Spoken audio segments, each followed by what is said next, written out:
You are tuned to Channel 9, Kennett MO Cablevision. Thank you for watching. It's time for talk. Each evening at this time, Monday through Friday, Rosemary interviews local personalities and others who bring items of interest to this community. Time for Talk is a community betterment service designed to cooperate with our local community betterment program. Tonight, Rosemary takes us by means of portable camera out of our studios and maybe into your neighborhood.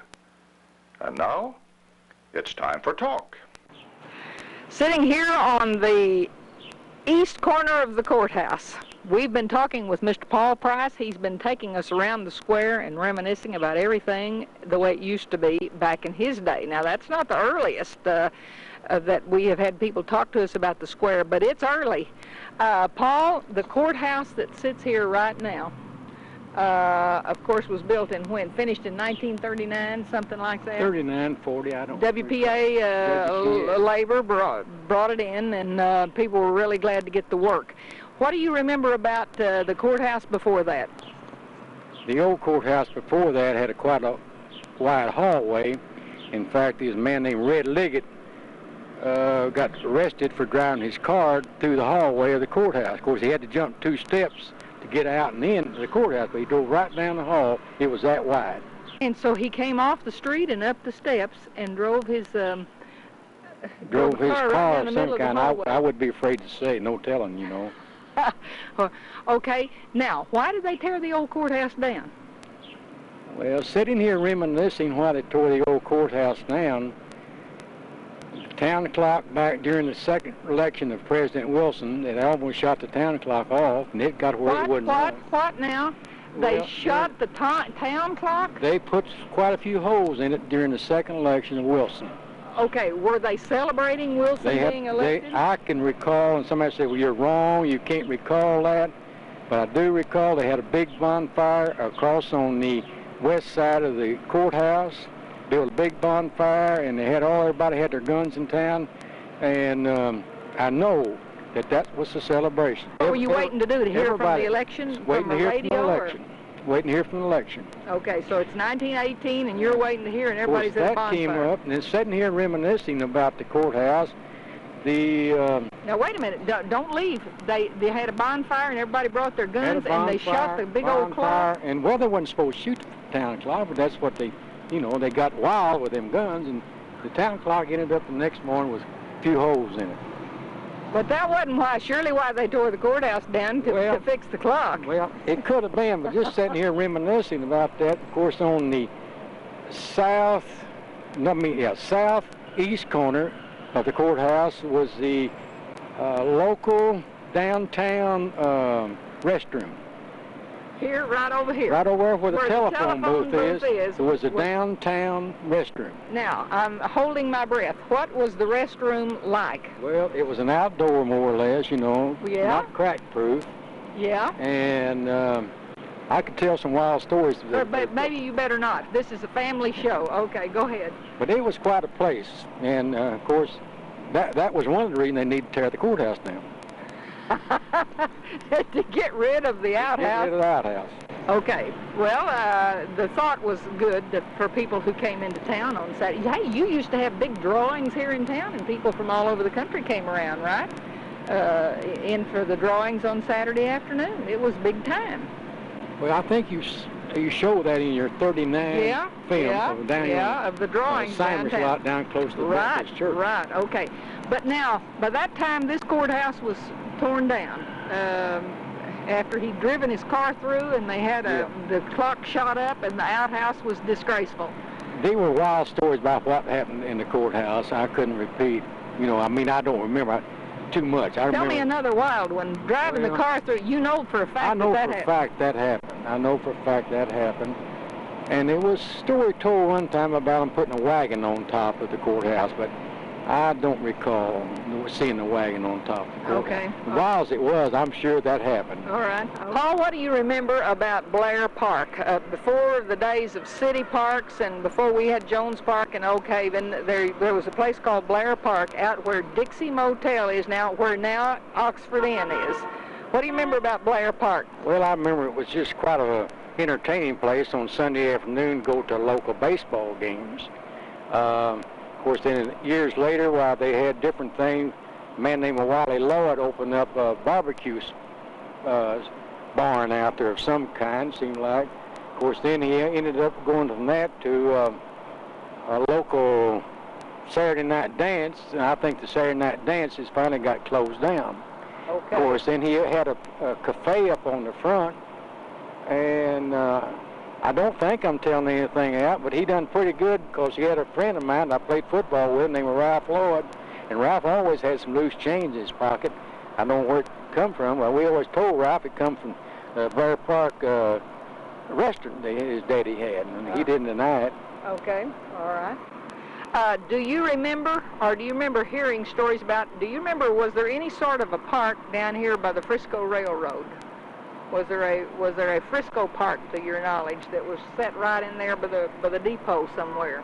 Or maybe well, of course, this side of where the depot was quite an area that was grassed, and they called it the Frisco Park.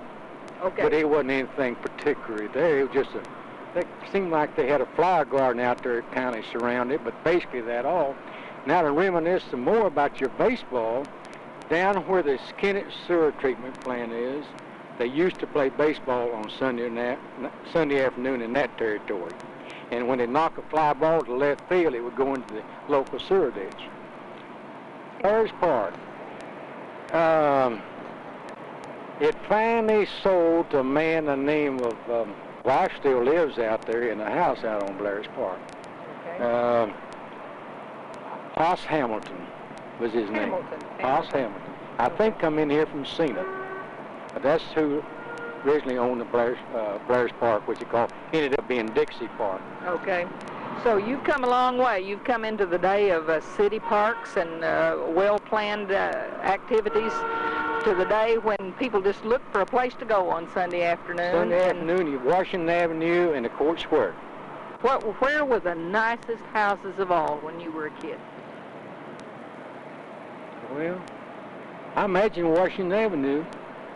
The one-page street? Yeah, the one-page street that had a lot. I mean, for blocks there in a row, they had nice homes. So down Washington? Down Washington, basically would be more there. I think there was a few homes scattered around over the neighborhood, you know. But see, the city limits at the time you're talking about was the West School, as we know it, set outside the city of Kennett. Okay, and how far did they go out? It was way out. West School was well about way 2 blocks outside, Okay. And that was all vacant. And we used to go out there when it would flood with ice, and we could ice skate on the water. Of course, the water wasn't foot too deep, but we could ice skate, and that was would float over in ice. Okay, when you were a kid, lots of sloughs in the area, a lot of yeah, we had right behind the post office, we had Snap Slough, and you take Main Street and go north to Clipper Street, and when I'd walk out of the North School, which is junior high school, and walk Clipper going home, you either fell off the bridge they had there, was just a little walk bridge, and went home wet, or waded across, and I always said I got pushed off the wall. I know, boys always fall off. The girls could wade home, but the boys always got pushed off and got home wet. Paul, you say you've always lived there on North Walnut. What about, did you ever think about moving anywhere else? Did you ever have a chance? Well, at one time we moved from Walnut, where I was born, up on Everett Street. About the time we bought that, around 1921, my dad paid $1,500 for it, if my memory serves me right. But about the time he bought that, and that was about all the money he had to, more likely he just paid down payment on that $1,500 at the bank. But he came home and said he's going to buy 40 acres of ground out where the hospital sits, if he could sell the house he had just bought. And we asked him what he could buy the 40 acres for, and he said $1,500. And it had an old house on it, and it ended up, people named Stouts bought it. And that's in the vicinity where the hospital sits. but he couldn't get anybody to take this $1,500 house off of him and give maybe, he might have paid $100, $200 down on the house, because he couldn't feel like he could sell that house. He'd have to let it go back, and that was a no-no. You know, you didn't buy anything, let it go back. Were terms good at the bank? I think most of anything you wanted, you could get terms. In fact, terms are so good. My dad come to me when I was in this big service station operation on the corner of the square, and he said, "Son, I've got a good deal for you up on 1st Street." And he said, "I've got about 2 blocks in there that your Bank of Kennett is wanting to sell, and you can buy it at your own terms." So when I asked him what my own terms was, he said, "Well, I think you can buy it maybe for 50 cents a week and pay the taxes on it," because it had some old houses on it that I can recall. It seemed like didn't even have a floor in them. They were just really cabins-like. But that was up as late as 34. I would say you could buy that 2 blocks on 1st Street for what you wanted to pay for. And 50 cents a week. 50 cents a week. They had a price on it, but the main thing they were trying to get, the bank had so much property they had claimed that they were going in debt trying to pay the taxes on it, which wasn't a great deal. Problem was, in those days, you didn't have 50 cents. You didn't have the 50 cents. You didn't have the 50 cents. We throw the papers out, delivered papers in a horse. My dad did. I'd help some. Later, Model T. But we'd throw you a daily paper every day of the month for 50 cents a month. Here, the natural thing to look at next, of course, is the Cotton Exchange Bank. Was that ever anything but a bank to your knowledge? As far as I know, that's always been the Cotton Exchange Bank, and it's that location. All right. I don't know if anything was on the corner. Okay, so they moved from over where the barber shop was, the beauty shop, into this building. Into that building, as far as I can. So at one point, we had 3 banks on the square. We had the Citizen Savings, we had Cotton X, and we had Bank of Kennett. You've identified in several different places on this square. Okay, come on around now. Come here, Mitchell Drug. Give me any history. Well, Mitchell Drug Store, Julius Kahn had a store there for quite a few years. Before that, though, it was Caldwell. Okay, was it a mercantile business? It was a mercantile clothing store of type, I don't know. Right. And then, of course, where Williams Shoe Store, that was Blakemore's Grocery. Then there was, I don't recall all, but McPherson had a drugstore in there, which was an old drugstore on this side of the square. And Dr. Baldwin had an office in that in later years. And then the next come on down there was a barber shop, and half of the building and half of it was a Rose and Water Cafe.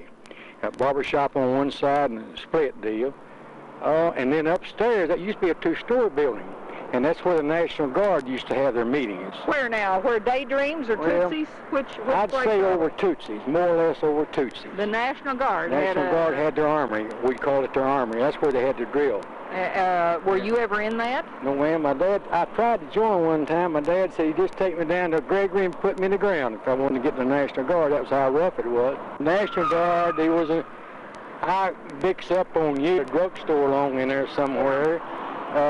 And then, of course, everybody remembers they had a Ritz Theater along in there. And was that on the corner where Magnavox is? No, that was this side of Magnavox. And I don't remember too much on the date of it, but it was in there. And you could run a peanut popcorn machine in there, and you could buy a sack of peanuts for a nickel and a sack of popcorn for a nickel and a Coke for a nickel, and you'd have a pretty good meal. If you could get 15 cents. If you get the nickel or 15 cents. Okay, and the next building down there where the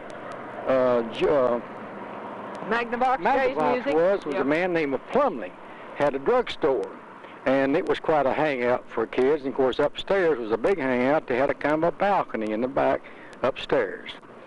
Well, what went on the balcony? Well, dancing to and fro, a lot of. You have been watching Time for Talk.